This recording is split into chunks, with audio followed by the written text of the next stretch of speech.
औरत का शरीर, उसकी नग्नता 55 किलो मांस से कहीं ज्यादा है। औरतें अगर लेगिंग्स भी पहनती हैं तो पुरुषों को उत्तेजना हो जाती है, लेकिन पुरुष कैसे भी अपनी आधी टांगे खुली करके घूमता रहता है।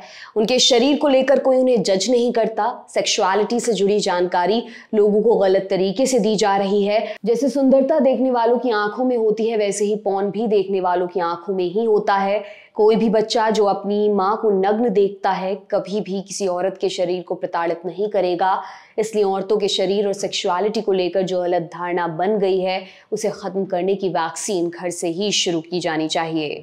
साल 2020 केरला की रहने वाली एक्टिविस्ट रेहाना फातिमा का एक सेमी न्यूड वीडियो वायरल हुआ।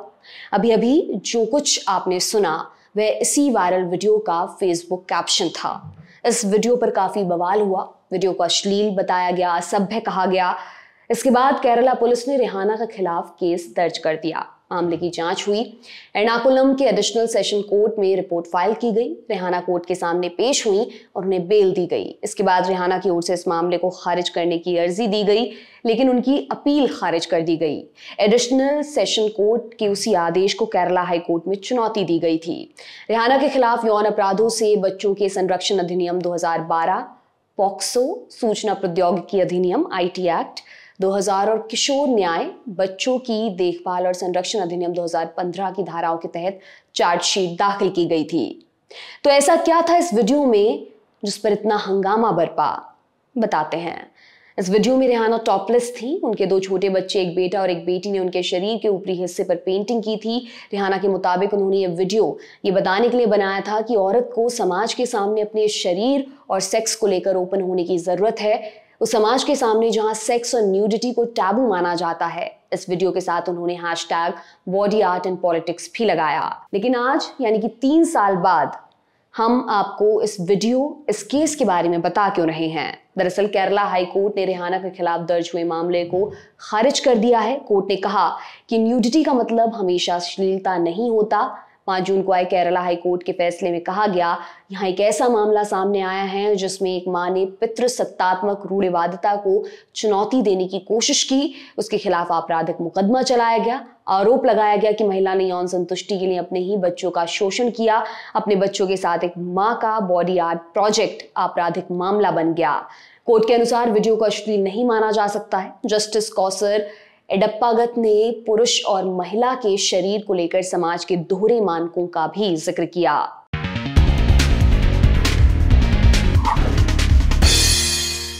नमस्कार, मेरा नाम दिव्यांशी है। आप देखना शुरू कर चुके हैं दी लंदन टॉप का महिलाओं से जुड़ा खास प्रोग्राम ज़नाना रिपब्लिक। मेरे साथ है इंडिया टुडे के एग्जीक्यूटिव एडिटर, मेरी को होस्ट प्रीति चौधरी। बहुत स्वागत है प्रीति आपका इस एपिसोड में। आज के इस एपिसोड में हम बात करेंगे इस हफ्ते आई महिलाओं से जुड़ी 2 जरूरी खबरों से। पहले बात होगी केरला की एक्टिविस्ट रेहाना फातिमा के केस की, जिसका जिक्र हमने शुरुआत में किया। फिर बात करेंगे पहलवानों के प्रोटेस्ट की नई अपडेट्स पर। शुरुआत करते हैं आज के पहले मुद्दे से। प्रीति, केरला की एक्टिविस्ट रेहाना फातिमा पर उनकी वीडियो, जो सेमी न्यूड वीडियो उन्होंने 2020 में अपलोड की थी, टॉपलेस वीडियो थी। उनके 2 छोटे बच्चे, एक बेटा और बेटी, उनके शरीर पर पेंटिंग कर रहे थे। रेहाना के मुताबिक उन्होंने वीडियो एक मैसेज देने के लिए बनाया था कि औरत को समाज के सामने अपने शरीर और सेक्स को लेकर ओपन होने की जरूरत है। इस पर खूब बवाल हुआ। रेहाना पर केस दर्ज हुआ, तमाम आरोप लगे, पॉक्सो एक्ट तक लगी। अब केरला हाई कोर्ट ने उनके खिलाफ इस केस को यह कहकर खारिज कर दिया कि पुरुषों के शरीर के ऊपरी हिस्से की नग्नता को अश्लील या असभ्य नहीं माना जाता, जबकि पेट्रियार्कल स्ट्रक्चर में शरीर पर महिलाओं की ऑटोनॉमी लगातार खतरे में है। महिलाओं को उनके शरीर और उनकी जिंदगी से जुड़े चुनाव करने पर परेशान किया जाता है, उनके साथ भेदभाव किया जाता है और उनके पर मुकदमा भी चलाया जाता है। आप क्या कहेंगी केरला हाई कोर्ट के इस फैसले पर? दिवांशी, मुझे ये लगता है, और मुझे नहीं, एक्चुअली एक लैंडमार्क वर्डिक्ट है अगर आप देखें व्हेन इट कम्स टू, क्योंकि हम कॉन्स्टेंटली क्या डिबेट करते रहते हैं कि woman should have autonomy over her own body, right over her own body, कि ये उसका शरीर है।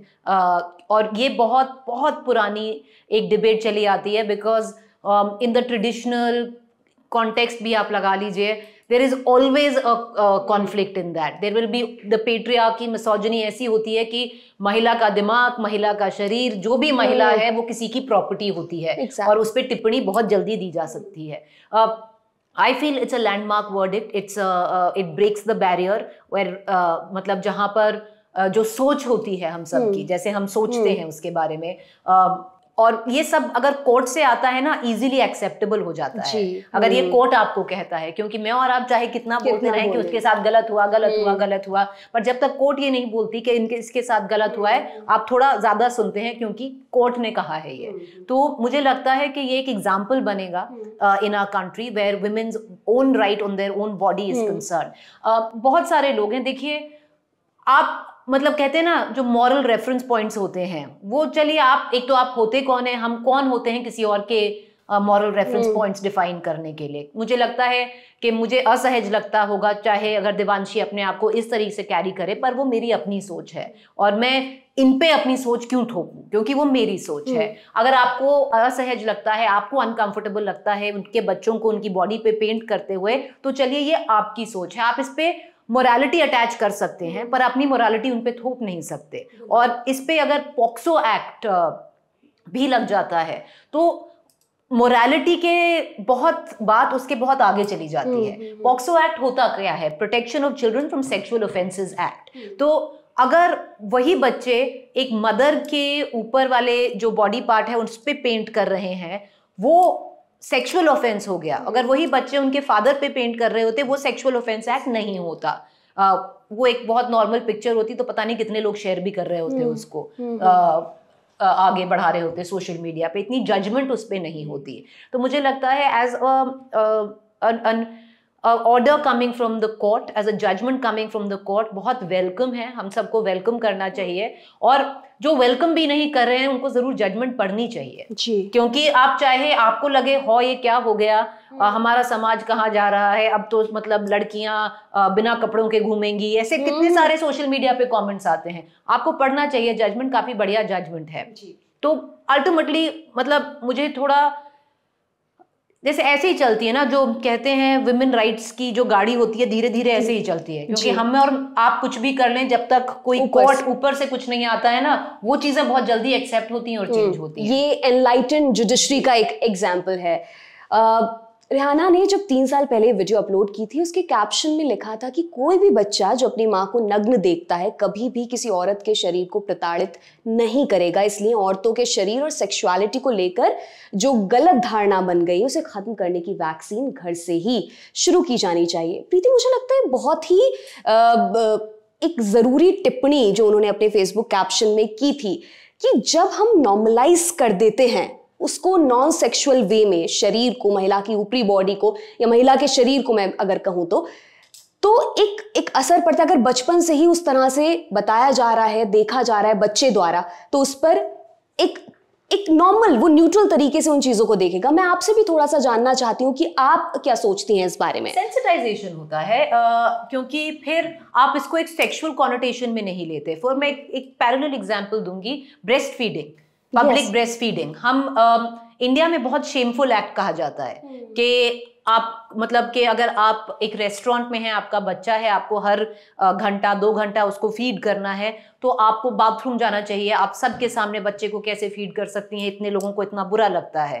अगर आप कोई वेस्टर्न कंट्री में जाओ, बहुत जगह ये एक्सेप्टेड नॉर्म है to breastfeed your child, पर इंडिया में इस पे इतना ज्यादा वो इनहिबिशंस लग जाते हैं। सिमिलरली जिसके जैसे आपने बात की कि अगर एक बच्चा बचपन से सेंसिटाइज होता है किसी चीज में और उसको नहीं सोचता कि ये सेक्सुअलाइज्ड है, इसको छुपाने का है, इसके मतलब जो भी इसके साथ कॉनोटेशंस हम जोड़ सकते हैं, शेम की कॉनोटेशंस जोड़ सकते हैं, तो आप एक ऐसी सोसाइटी रेयर कर रहे हो जो ये मानसिकता रखेगी ही नहीं कि इसमें शेम है। तो in a way I would think it's a great thing, it's a great message.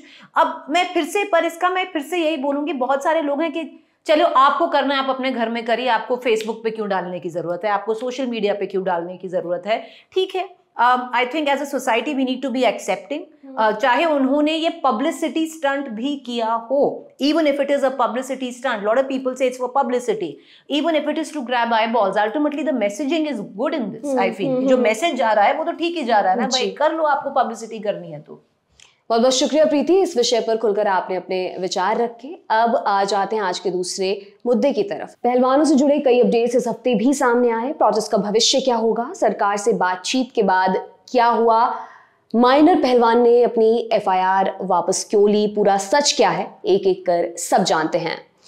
Preeti, sports minister Anurag Thakur से पहलवानों ने बात की। इससे कुछ दिन पहले गृह मंत्री अमित शाह से भी पहलवानों ने मुलाकात की थी। 15 जून तक प्रोटेस्ट सस्पेंडेड है। आपको क्या लगता है कि चीजें किस दिशा में आगे बढ़ेंगी? देखिए, अभी तो जैसे सस्पेंशन हो गई है 15 जून तक जी, क्योंकि खिलाड़ियों को एक प्रॉमिस दिया गया है कि एक चार्जशीट फाइल होगी 15 जून तक। अगर देखते हैं चार्जशीट फाइल होती है कि नहीं होती। पहला हिस्सा अगर हम देखें कि जो पॉक्सो एक्ट है, अब उनमें से 7 में से एक लड़की माइनर थी। जब उन्होंने 2 एफआईआर हुई है 7 लड़कियों के बयान पर, एक एफआईआर पॉक्सो के अंडर हुई है।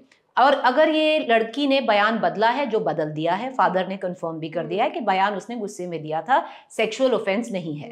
तो अगर सेक्सुअल ऑफेंस नहीं है, इस पे ना एक बहुत नैरेटिव और स्पिन दिया जा रहा था कि अब पॉक्सो केस हट जाएगा। ऐसा नहीं होता है। अगर आप बच्ची ने बयान भी बदला हो, एक तो दिल्ली पुलिस इसको नहीं बदल सकती है। दिल्ली पुलिस को ये POCSO case investigate as POCSO case ही करना होगा। ये सिर्फ एक कोर्ट है, जो कोर्ट इसमें इसको देखकर शायद रूल आउट कर सकती है कि पॉक्सो ऑफेंस नहीं हुआ क्योंकि बच्ची ने बयान बदल दिया। पर बहुत सारे एग्जाम्पल्स ऐसे भी हुए हैं हमारी कंट्री में। उत्तराखंड का मैं एक रिसेंट एग्जाम्पल दूंगी, जो बच्ची और उसकी माँ ने दोनों ने बयान बदला था। पहले उन्होंने एक बयान दिया कि सेक्सुअल ऑफेंस था, फिर उन्होंने बयान वापस लिया कि सेक्सुअल ऑफेंस नहीं था। तभी भी जो कोर्ट था, उन्होंने उनके बयान को नजरअंदाज करके और जो अक्यूज था इसमें कन्विक्ट हुआ था। तो बहुत सारे केसेस हैं कि जब आप अपना बयान भी बदल लो, कोर्ट के ऊपर होता है कोर्ट कैसा डिसीजन ले इसके ऊपर। तो आप देखते हैं कोर्ट क्या डिसीजन लेता है। अब बात आई चार्जशीट की। अगर चार्जशीट होती है, अगर 15 जून तक चार्जशीट होती है, इसका मतलब क्या होता है? चार्जशीट हुई तो देवांशी मतलब साफ है कि जो भी इनमें से ऑफेंसेस हैं, चाहे पॉक्सो हो चाहे दूसरी एफआईआर हो, वो जितने भी ऑफेंसेस हैं उसमें जेल तो जाना पड़ेगा। तो अगर चार्जशीट होती है तो इन ऑल प्रोबेबिलिटीज जेल जाएंगे। पर अगेन कोर्ट क्या डिसाइड करता है। कोर्ट का कहना यह भी हो सकता है कि देखिए, अगर इन्वेस्टिगेशन टाइम पर इनका अरेस्ट नहीं जायज था तो अब क्या जरूरत है इनको अरेस्ट करने की, क्योंकि अब तो चार्जशीट हो गई है, तो अब क्या जरूरत है। हो सकता है चार्जशीट, तो वो कोर्ट पे बहुत डिपेंड करता है ये केस आगे कैसे डेवलप करता है। और अब जो रेसलर्स का है वो वेट कर रहे हैं, उन्होंने आशा बांध रखी है कि 15 जून तक जो उनकी 5 डिमांड है उनकी, मतलब जो एक तो डिमांड है कि जो WFI जो हेड हो, प्रेसिडेंट हो, एक महिला हो। एक डिमांड है कि बृजभूषण अरेस्ट हो, पता नहीं वो अरेस्ट होंगे कि नहीं होंगे, और बाकी उनकी 3 डिमांड और हैं। तो अब देखते हैं कि मतलब इलेक्शन के ऊपर देखते हैं अब क्या होता है इन टर्म्स ऑफ जो सरकार है वो क्या एक्सेप्ट करती है। पर अल्टीमेटली इसमें ना हम एक चीज भूल रहे हैं कि जो सरकार और जो वर्ल्ड जो रेसलिंग फेडरेशन ऑफ इंडिया है, बहुत अलग अलग ऑटोनोमस बॉडीज हैं। तो सरकार एक्चुअली कुछ ज्यादा कर नहीं सकती है, पर अगर चाहे तो कर सकती है। क्या कर सकती है वो देखना है। बहुत इंटरेस्टिंग है। पर अल्टीमेटली मतलब सब कुछ आ जाएगा कि पुलिस क्या करती है, चार्जशीट दर्ज करती है, चार्जशीट में क्या लिखती है और कोर्ट किस नजरिए से देखता है। एक आखिरी सवाल प्रीति, इंडिया टुडे से जुड़ी ऐश्वर्या पालीवाल की एक ग्राउंड रिपोर्ट अभी हाल फिलहाल में सामने आई, जिसमें उन्होंने हरियाणा के अखाड़ों में ट्रेनिंग कर रही महिला पहलवानों से खास बातचीत की। क्या असर दिखाई दे रहा है इस प्रोटेस्ट का उन पर, उनकी ट्रेनिंग पर? थोड़ा विस्तार से मैं आपसे जानना चाहती हूँ। ये जो रिपोर्ट है ये मैंने शो में भी कैरी की थी। अब जो पूरा रिपोर्ट है, ग्राउंड रिपोर्ट है, अखाड़ों में गई हैं जहाँ पर ऐश्वर्या, जहाँ पर बहुत सारी लड़कियाँ हरियाणा में ट्रेन करती हैं, मोस्टली नाबालिग होती हैं लड़कियाँ, और ये आपकी फ्यूचर प्रोबेबल ओलंपियंस भी हैं, क्योंकि हरियाणा को ओलंपियंस की नर्सरी भी कहा जाता है। अब बात यह है कि आगे उन्होंने ऐसे उनके वहाँ यहाँ जवाब आए। एक तो हरियाणा में बहुत मुश्किल होता है महिलाओं के लिए आगे जाना। कुश्ती एक ऐसा एक्चुअली एवेन्यू था कि पेरेंट्स ने उसको देखा और कहा चलिए मेरी लड़की कर सकती है, क्योंकि विनेश ने कर दिया, साक्षी मलिक ने कर दिया। साक्षी मलिक पहली रेसलर रही हैं जिन्होंने ओलंपिक का मेडल जीता है महिलाओं का भारत में। तो जब आप बबीता फोगाट को देखते हो, फिर इन पे फिल्म बनती है दंगल, तो आपको मतलब एनीवे, हाँ, और जो पेरेंट्स होते हैं वो चलो अगर जा रही है खेलने, जाने दो क्योंकि वैसे बहुत रिग्रेसिव सोसाइटी है हरियाणा की महिलाओं को लेकर। तो अब फिर एक डर पैदा हो गया जो पेरेंट्स हैं। अब वो पेरेंट्स का डर बच्चों पे भी आ रहा है, और बहुत गुस्सा है इन लड़कियों में। और गुस्सा बहुत अच्छी चीज है, मुझे लगता है डर से ज्यादा गुस्सा बढ़िया चीज है, क्योंकि डर आपको अखाड़े में आने से बंद करता है, पर जो गुस्सा होता है ना वो अच्छी चीज है, क्योंकि बहुत सारी लड़कियां सोचती हैं क्या क्या नहीं किया इन लड़कियों ने, इनकी बात क्यों नहीं सुन रहे हो। तो एक वो रेज है, एक आंगस्ट है, बढ़िया है, रेज और आंगस्ट हमेशा बढ़िया होता है मुझे लगता है। पर अल्टीमेटली जो कुश्ती होती है ना वो एक कॉन्टैक्ट स्पोर्ट होता है, उसमें आपको जो आपके कोच होते हैं, जो आपके सीनियर जो आपको सिखाते हैं, इम्प्लिसिट ट्रस्ट और इम्प्लिसिट फेथ की बात होती है कि अगर वो आपको छू रहे हैं वो उस तरह से छू रहे हैं कि आपको उन पे ट्रस्ट हो कि उनके दिमाग में कुछ और नहीं है। तो इन चीजों से वो ट्रस्ट ब्रेक होता है, और जब ट्रस्ट ब्रेक हो जाता है एक कॉन्टैक्ट स्पोर्ट लाइक कुश्ती में, तो एक बच्ची कैसे ट्रेन करे आगे, अगर उसके दिमाग में हर टाइम यही बात घूमती है। तो बहुत ट्रॉमा भी है इन लड़कियों में, और जैसा इन खिलाड़ियों के साथ हुआ, ओलंपियंस हैं, इनको तो लगता है कि एक जो लड़की ट्रेन कर रही होती है उसको लगता है कि मेरा एंड गोल क्या है, एक मेडल लाना ओलंपिक्स में। और फिर इन्होंने देखा है यही महिलाएं जो साक्षी जो मेडल लेके आई हैं, उनको जैसे बेरहमी से इनको घसीटा गया, इनको पुलिस वैन में डाला गया तो एक सेंस ऑफ डिस्ट्रस्ट कहते हैं वो बढ़ रहा है। बहुत बहुत शुक्रिया प्रीति, आपने इन दोनों विषयों पर अपने विचार रखे। हम अपने दर्शकों से अब बात करेंगे अगले हफ्ते, तब तक के लिए देखते रहिए दी लल्लन टॉक। बहुत बहुत शुक्रिया।